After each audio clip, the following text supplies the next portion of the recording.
What's up, everybody? It's Man of Low Moral Fiber here. My name's Luke, and I'm going to be continuing my overpower level 8 Blurred Trickster playthrough of the Borderlands 2 main campaign. The last episode concluded with me rescuing Roland from the Bloodshot Stronghold and then forgetting how to get to the Tundra Express. But I'm here now, so we're going to continue this playthrough. The next thing we need to do is ignite 3 Varkids, and if you don't have a fire gun, there's one right here in the snowman. This is obviously going to be the Flint's Tinderbox or some variation thereof, which is an abysmal gun, but it might be useful for lighting the Varkids on fire because it doesn't deal very much damage, and you have to light the Varkids on fire before you kill them, so that's pretty good, and it might help with this particular task. However, I'm going to use the Pimpernel. Hopefully it doesn't deal too much damage to them. If it does, we'll use the incinerator over there. What I'm going to do is phase lock one Varkid and try to light a bunch of Varkids on fire. Definitely didn't work there. There we go, we got it, so that's good. That's going to wake up Mordecai. And now we need to watch this 720p cutscene here, because that's all the obsolete consoles can handle. It's a real shame that the consoles are such a piece of shit and games are still being made for them, because it definitely holds them back quite a bit, which is a real big shame because Borderlands the pre-sequel is also being developed for those obsolete pieces of shit. And we're going to deal with more 720p cutscenes, more memory issues on the consoles, and because of that they're going to have to hamper the game even on superior hardware. Fortunately though, consoles will die in the future, and that will be a great day for gaming. Luckily, Sony and Microsoft did us a huge favor by making the PS4 and Xbox One obsolete before they were even released. So hopefully people won't put up with those pieces of shit for too long. Sony is obviously already facing financial issues, and there's talk in Microsoft about abandoning the Xbox division, so it'll be nice when that actually happens. It is weird that these landmines don't deal hardly any damage to you at Ultimate Vault Hunter mode. In normal mode they deal a significant amount of damage, but they obviously don't scale to the upper difficulty modes, which is kind of weird. Anyway, we're going to meet Tiny Tina now. Oh god, we got a Blaster Goliath over there. Pick him up. And, okay, we didn't pick him up. We picked up one of his friends. So, we're going to have to kill him, because he's got that gun and it will kill us. So, Tiny Tina is obviously a character that generated a fair amount of controversy when the game was released, and probably still to this day, because some people thought she was racist, which I thought was very, very weird, because I don't find her racist at all. But, you know, some people are obviously just easily offended. So we're going to go ahead and talk to her here, and now we can go pick up the badonkadonks for her 2 bunnies, Felicia Sexopants and Mushy Snugglebites, if I remember correctly. That guy's got a midget on his shield, so he'll be easy to blow up with chain reaction. You don't have to wait for Tiny Tina to tell you to go find the badonkadonks. You can just go ahead and get started that way. The bombs are going to be, or the missiles rather, are going to be at the second bandit camp if you come this way from Tiny Tina. But I'm going to walk through the first bandit camp because I think it will get me to the back of the second bandit camp a little bit quicker. I'm also going to play a little bit of chicken here and walk along this monorail. A train might come and squish me, and that would be kind of funny if it did. But we're almost to our exit here, so I don't think it will. So we're going to climb up here and jump into this little gap. And this will actually get us right by the first missile. So we're going to pick that up, and now we're going to go towards the second one. That guy's got a damage over time gun, so we're going to go ahead and kill him. And this will obviously activate our kill skills, give us some sweet release, and make us very much more durable because of kinetic reflection, life tap, and inertia. Go ahead and pick this dude up too. Kill him, and this will give us our kill skills past the point where we're going to pick up that missile and jump out of this bandit camp, get moving back on towards Tiny Tina.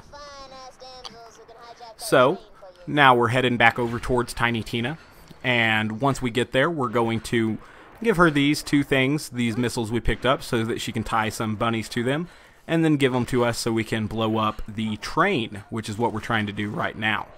Obviously, once we blow up the train, we're going to go fight Wilhelm, who is going to be a playable character in Borderlands pre-sequel. Albeit a one I am not interested in because he is going to be a pet class, and his styling and whatnot that I've seen doesn't interest me too much. Especially since the footage I saw had his shield surveyor, I think that's Saint, flying constantly in the player's field of view, which doesn't look appealing to me at all. I don't need a stupid little surveyor trying to block my view all the time. So we're going to get back to Tiny Tina now. Hopefully she is in her garage here. Oh good, she is. Are these motherboards over here? They sure are. Tiny Tina is a member of the Master Race. You can plug a graphics card in there. That's where the RAM goes. Obviously that's the CPU. Anywho, we're getting out of here now. She's going to make these bombs for us. You have to leave the garage for her to start making them. You'll see some welding stuff, which is kind of weird since she's just tying something to something. If you'll notice here, there's a name tag for Sir Reginald von Barnlesby among Evil Bastard That Killed My Parents, Princess Fluffy Butt, and Lady Tina of Blow Up Your Facium, which is pretty funny. But the important one here is Sir Reginald von Barnlesby, because in the 4th DLC she mentioned that he is a racist, which is kind of a tongue-in-cheek joke because people thought Tiny Tina was racist. And the only reason they thought that is because they are too easily offended. And I think that that is the case in a lot of situations. People just have too thin of skin. They need thicker skin. They need to be a little bit tougher and not let things offend them. In fact, some people were probably offended that I said consoles were pieces of shit earlier in this video. And so I'm going to say it again. Consoles are pieces of shit designed exclusively to tax the stupid, and in the process, they retard the progress of gaming. So, if that offends you, I'm sorry, I don't really give a fuck, because it is the truth. Anywho, we're going to climb this ladder now and place these 2 bombs. It's not necessary for us to kill any of the enemies in that camp unless a Blaster Nomad or Blaster Goliath spawns. I think Blaster Nomads are actually called Heavy Nomads. Now we're going to wait for the bombs to go off. Oh, I forgot to arm them, so we actually have to climb the ladder again and arm them. My mistake there. I haven't played through the story in a little while, and I forgot that they make you arm the bombs. I think that's kind of weird, because you have to place them, and then you have to quick them again, which is kind of weird. Anywho, that will cause the train to spawn, and then the bombs will go off after Tiny Tina counts down to about 5 or so. Or, no, just 9. The first bomb hits the train track, and then the second one loops around it a couple times and actually hits the train. Now you can stand right over here, and a train cart will actually come squish you. That's happened to me before. It was kind of funny. And I bet you could probably stand underneath where that lands, and it would kill you as well. But I'm not doing that right now. I'm just going to run up this and get to the end of the line as quick as I can. And now we're going to run through the end of the line, which is a pretty single-purpose map here. There's only a couple dozen loaders probably, and then Wilhelm. And it's actually not necessary to kill the loaders at all. I executed an excellent crouch jump through that little gap there. That's probably the hardest part of this map, to be honest with you. So, now we're going to get to these loaders here. I did think it was good attention to detail that some of these loaders, or actually all of them, spawn a little bit injured because of the train crash. I thought that was a pretty neat little design feature. Ironically, though, it makes them actually more dangerous if their arm is already blown off, because then all they'll use is that little ion blast attack, which at overpower level 8 is actually more dangerous than their guns because it can cause a damage over time to you. So you see that one spawned without an arm there, and so he's just going to shoot that little ion blast all the time, which is surprisingly accurate and very, very damaging with the possibility of a damage over time, which at overpower levels is obviously potentially devastating. Here's the hard part of the map. There are a few exploders that we need to kill, because otherwise they could deal a significant amount of damage to us. Luckily, though, we were able to kill them with use of phase lock, chain reaction, and the Pimpernel. Now we're going to get to Wilhelm. He's going to be under this train car. My plan for fighting Wilhelm, because I've never fought him before with Maya, or well, at Ultimate Vault Hunter mode anyway, is to go ahead and phase lock a Surveyor, and then use chain reaction to deal extra damage to him. He avoided my my first 2 transfusion grenades. That was mean of him. So we'll go ahead, aim at criticals here, and try to deal as much damage as we can to him. Unfortunately, our phase lock Surveyor blew up before we could get too much chain reaction on him, and that ended our wreck as well. Luckily, though, he spawned another Surveyor here, and so we can go ahead and kill him now. So, he's pretty easy, especially since he's the first boss that has a top-of-the-screen health bar. And that brings me to another point. Borderlands is a pretty easy game, Borderlands 2. And there are people in multiple Borderlands the pre-sequel forums around the internet calling for the abolishment of Ultimate Vault Hunter mode, which I do not understand at all, because the game is already very, very easy, and without Ultimate Vault Hunter mode, it wouldn't be very fun at all. I found True Vault Hunter mode, and normal mode especially, to be a huge waste of my time. And the big problem I have with those is that they cheapen the story. You'll notice right now that I know exactly where I'm going and everything like that, and that's because I was forced to play through normal mode and True Vault Hunter mode. And I think they cheapen the story because by the time you get to a mode with an actual difficulty, the story has already been spoiled for you. And the first time you're playing through the story, it all seems a lot less epic and large than it should because the game is so easy. Nothing is really, very scary or exciting, I guess you'd say. Like, nothing is very intense because everything is so easy to get through and everything like that.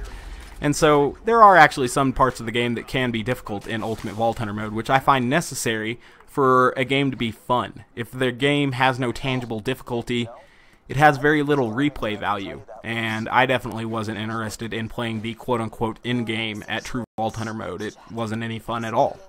Obviously, I played the DLCs when they came out and stuff like that, but then I kind of set the game aside and played other games because True Vault Hunter mode was a snore. And it wasn't very fun at all, and normal mode was even less fun.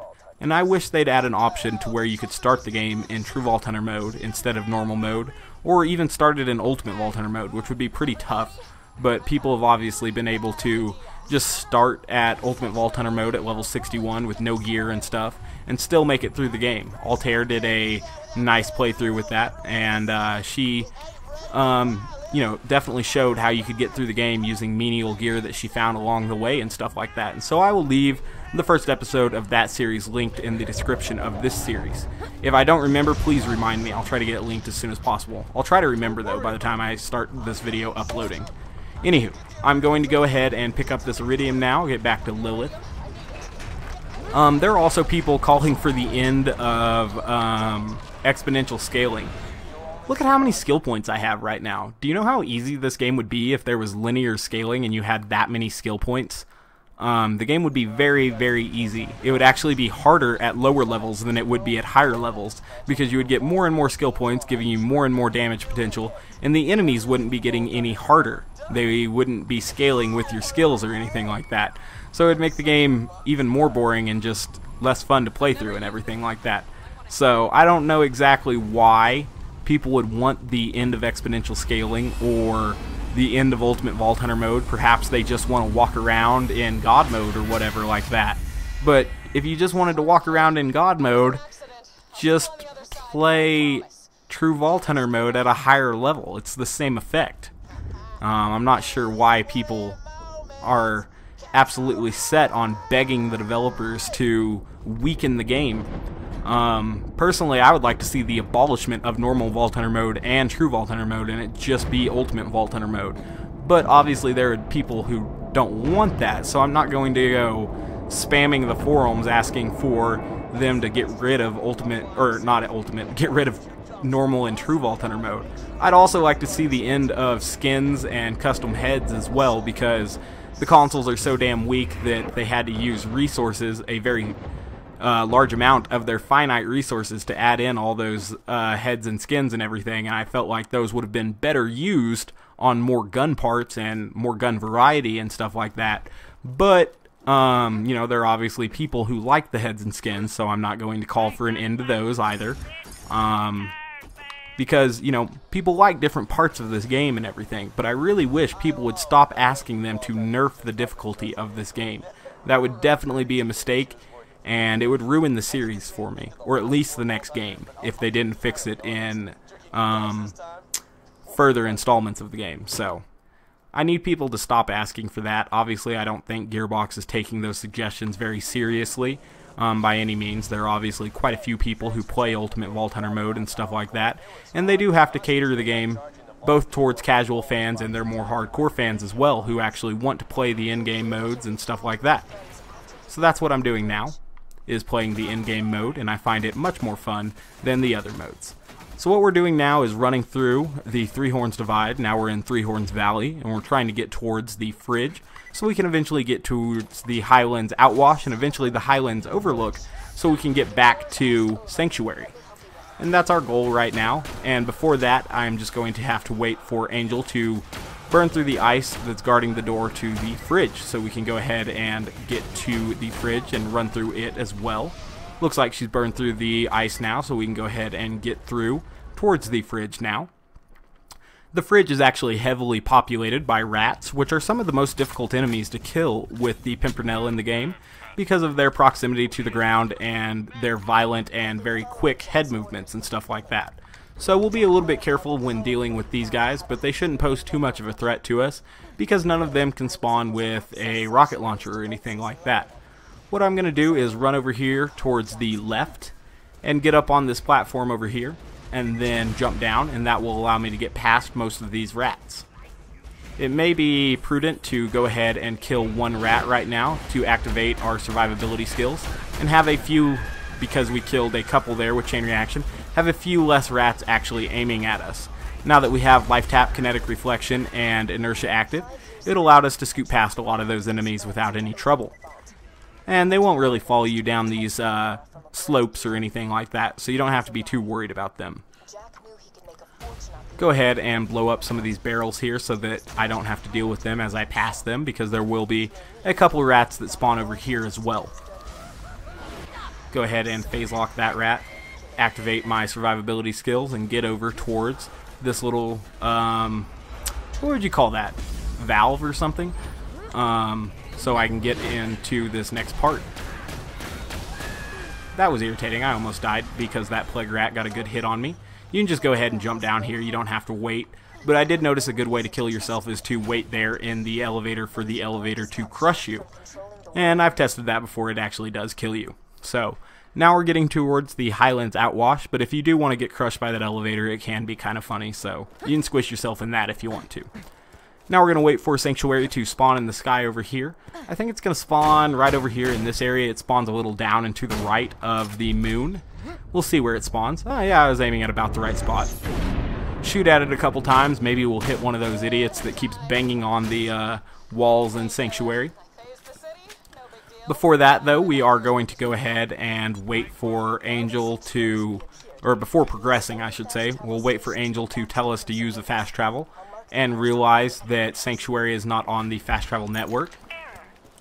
And now we need to, ooh, I failed my crouch jump there. That's actually the hardest part. Or it's probably not the hardest part. I'm actually expecting the Gluttonous Thresher to be pretty tough. I've never fought him with Maya before, but I have taken him on with Gun Build 0, and he was a lot tougher than with Melee 0, where I usually just one-hit him, you know what I mean? And so, I'd recommend scouting this area out, seeing if there's any Rabid Stalkers, because Rabid Stalkers are pretty tough, and they can kill you. Then there's going to be some hot loaders down here, so I recommend phase locking one of the hot loaders while you're still up here, and going ahead and activating your kill skills. I got pushed off by a stalker there, so you definitely don't want to catch a fire damage over time, so activate inertia just in case that does happen. And then the stalkers will actually jump down and start fighting the hot loaders. The two opposing factions, wildlife and robots, will start fighting there and allow you to make a clean escape. Once you get down here to the Hyperion extraction plant, my recommendation is that you jump down here into the water, where you would fight Old Slappy after getting the quest from Hammerlock, and walking over towards the bridge area, because there is going to be a ladder. Now, as we all know, there is going to be a loader that spawns out of this door over here, who will try to explode on the bridge controls to make this drawbridge kind of open up so that you can't cross it, and you'll have to cross it via that thing by either waiting for it to come to you after you press the button or grenade jumping to the top of it. Either way, though, that's a lot less efficient than just coming over here towards the ladder, phase locking this exploder that's going to come out of this door, and then walking across the bridge. See, if we explode him, he won't blow up the bridge console, and then we can easily get across. So that's what we're doing now. There's going to be a constructor here. He's not a super badass constructor, so he's actually going to be difficult to kill with Maya, so I'm just going to skip him. He's not really necessary to kill by any means. Go go ahead and kill that angelic guard, and I'll kill any other loaders that spawn in this area as well. Definitely make sure you don't get crushed by any of these supply crates, because they will kill you as well. I've unfortunately become the tester of that particular theory as well. Alright, so eventually that constructor will become unaggroed on us, and we'll go ahead and start the Thresher fight. I am going to go ahead and switch to my Firebone of the Ancients, though, because the Thresher is obviously a flesh enemy, and he's going to be pretty tough, I assume. Like I said, I've never fought him with Maya, but I have fought him with Gun Build 0, and he was more difficult than I was expecting, because with Melee 0, I usually just one-hit him and move on. Looks like I have quite a bit of Pimpernel ammo right now. I'm near max capacity, but I'm going to go ahead and see if there are any ammo boxes about and try to get to max capacity just in case this fight is difficult. Cool. Now we have very close to max capacity. We're going to go ahead and signal the Thresher to come in and start, I guess. When the Thresher comes down, I've noticed when fighting with Gun Build 0 that a bunch of loaders will come down as well. And I'm going to retreat to this area over here where I will have some cover. I also noticed that Thresher's spikes deal a lot more damage than a normal Thresher's spikes, so I'm going to go ahead and equip my Grog Nozzle just in case I need to get health back really quickly. I don't have a Chain Lightning though, so I won't have that to use. Make sure all my Pimpernels are reloaded here, including my Corrosive one, because I'm going to be fighting those loaders as well. And so the Thresher is going to come ahead and spawn here. Try to get a little bit of damage on him. Oh, wow.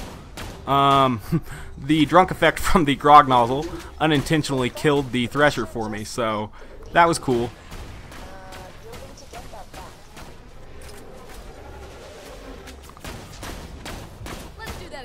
Excellent. So that went a lot easier than I was expecting. I didn't need my Grog Nozzle at all. Thank you. Well, I did need the Grog Nozzle, actually, to activate that drunk effect. It's weird how those effects can transfer to other guns, and that made the Thresher especially easy to fight. I was definitely expecting that fight to be a lot more difficult than it was, so I guess that is kind of a happy surprise. We'll go ahead and kill the rest of these loaders now, and then we'll get the beacon and move on. And that's actually where I'll cut the episode off. The next episode will start with the Overlook sequence, because I think we've been going for a fair amount of time now, and I don't want to make this episode like an hour long or something, because I know the Overlook section takes a bit of time. So we'll pick up the Lunar Supply Beacon, and then I recommend waiting for Angel to tell you to go through this gate here, because one time I went through too fast and I actually screwed the quest up, so don't do that. Wait for her to actually give you the objective to open this gate. I don't know exactly when you can go through. I haven't tested it or whenever, but I'd wait until that go to Overlook thing comes up. So as always, guys, I thank you very much for watching. This is going to be where I cut the episode off. I'll go ahead and give you a look at my gear and skill build real quick. Again, I didn't purposely use the drunk effect on the Fire Pimpernel in order to kill the Thresher quickly. It just worked out that way. So here's the skill build I was using. Badass rank was off. If you guys have any questions, be sure to leave them in the comments. Like I said, I will link Altair's Ultimate Vault Hunter Found Gear playthrough. I think that's a pretty cool playthrough that I watched through. And if you guys want to watch that, go ahead and check it out and subscribe to her if you're interested. Otherwise, as always, I thank you very much for watching. If you haven't yet taken the time to subscribe to me, please do so. I'd appreciate that. Otherwise, I hope to catch you next time. Bye, guys.